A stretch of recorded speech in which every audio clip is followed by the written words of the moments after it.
Hey everyone, welcome to our explanation of Vive coding. It's this new viral trend in AI-powered programming. Why is it called Vive coding? Because natural language programming is gaining popularity. What does that mean? It means we can program without complex code lines, which can be hard to grasp or unnecessarily confusing. And AI is increasingly taking over this process. Today we have many tools like Cursor, Windsurf, V0, StackBridge, Data Baron, and other AI tools or VS Code extensions available in the market that allow us to easily work in a code editor without coding, letting AI do the work for us. You can find all these tools on our channel and check out our comparisons to see which one's best. Alright, let's start with the comparisons. We'll be comparing two AI-powered code editors, Cursor and Windsurf. These two tools, okay? First off, Cursor and Windsurf, though both AI-based editors, are quite different from each other. Cursor is built on the foundation of VS Code, right? That editor we all use or have used at some point, and often as our go-to choice, right? Cursor integrates AI as a direct assistant in the programmer's workflow. We can ask it for code, explanations, test generation, refactoring, or even full file reviews for errors. Artificial intelligence isn't just present. Cursor's AI understands the project's context, the directory tree, dependencies, history, and so on. It's crucial, as you wouldn't want it deleting your dependencies, right? For instance, it's a tool designed for long-term use in complex, complete projects. On the other hand, we have Windsurf AI, which is much more experimental in my view.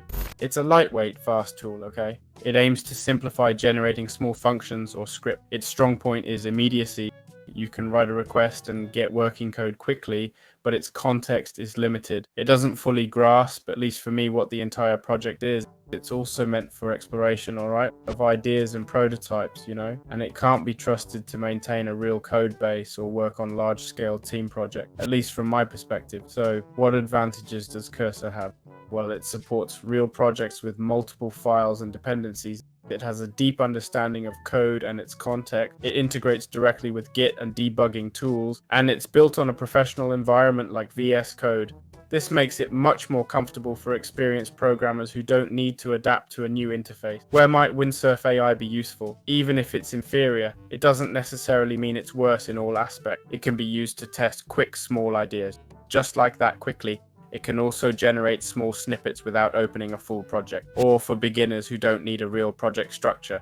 So, in conclusion, Cursor is far superior for professional development. For maintaining code and teamwork, Windsurf is faster and lighter, but doesn't scale. That's why Cursor clearly wins in all key aspects for serious developers in this comparison. Alright, in this comparison we'll be looking at Cursor versus V0, both tools we've featured on the channel. And this comparison is interesting because V0 and Cursor aren't direct competitors, but both use AI to enhance development. However, they approach it from very different angles.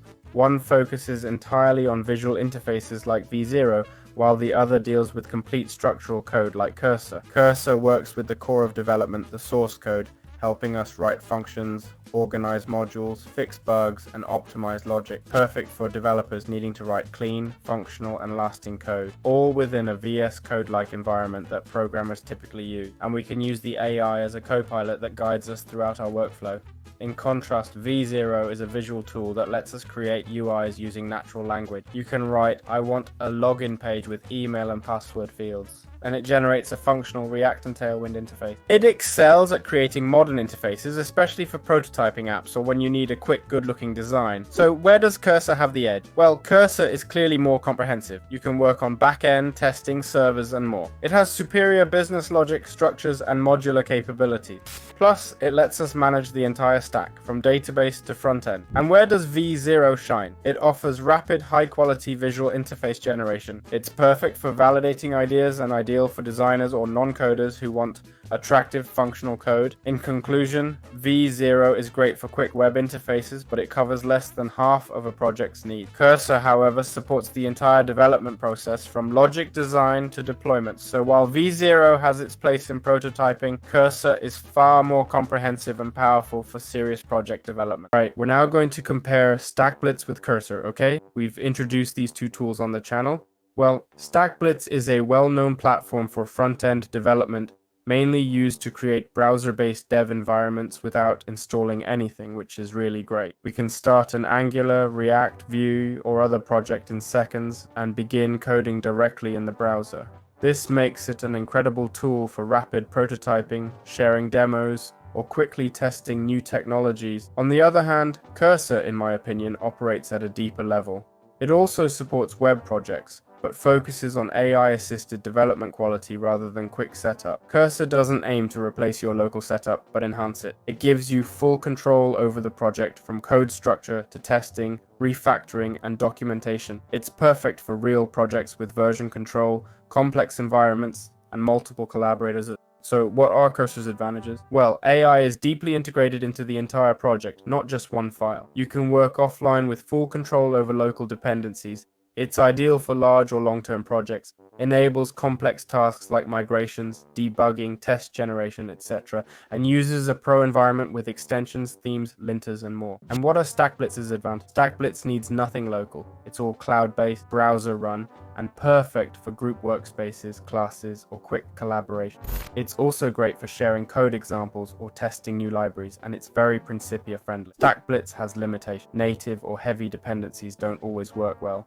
You have less OS control, and it's not meant for real deployments or production. In conclusion, StackBlitz is great for quick tests and teaching, but for serious production code, Cursor is the professional choice. Cursor's AI understands the full context, allowing us to automate complex tasks and directly boost our productivity. So Cursor wins in versatility, depth, total code control. Alright, after comparing Cursor with various AI-powered code editors used for bytecoding, let's now take a look at DataBaron, okay? Cursor versus DataBaron. DataBaron is a tool with a very specific focus, got it? It helps create data-centric apps using AI, as its name suggests. It's mainly for data scientists, analysts, and dashboard devs who need to turn datasets into interactive apps, visuals, or functional models with UIs. DataBaron's idea is simple. Write what you want to do. Like, make an app to analyze this CSV and show sales peak. You get a working interface with the logic built in. It uses smart templates for UIs, connects data, and even cloud deploys apps. On the other hand, Cursor can also help build this logic, but from a more flexible and technical angle. Instead of assuming the interface or flow, it gives you full control over every part of the code. If you're using pandas, matplotlib databases, or external APIs, Cursor helps you code, debug, and refactor without a fixed structure. So where does Cursor excel? Well, you're not limited, right?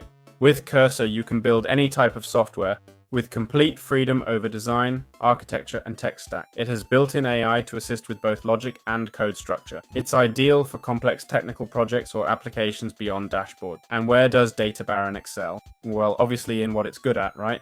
It's much faster for building visual dashboards from data. You don't need much front-end knowledge for an attractive visual app. It's great for technical non-developers, like analysts. What limitations does DataBaron have? Well, it's inflexible if you stray from its preset flow.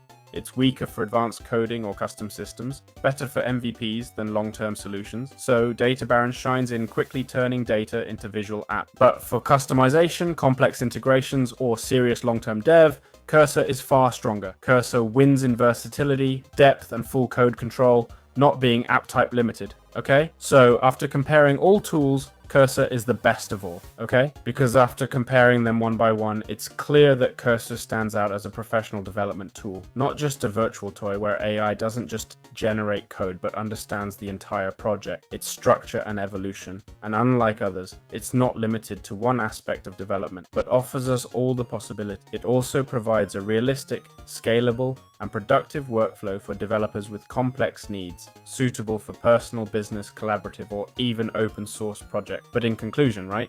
Even though Cursor is better, as we've been analyzing Cursor alongside different tools within the channel, like Windsor, V0, StackPlit, and DataVault, we've realized that each one excels in its own field, okay? Windsor might be more useful for beginners to create a demo.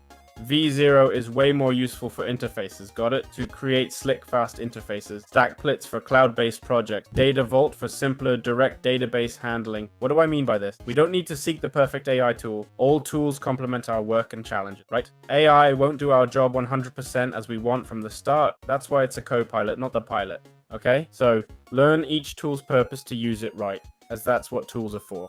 Got it? To use at the right moment. Hope you enjoyed this wrap-up. Good luck coding. See you.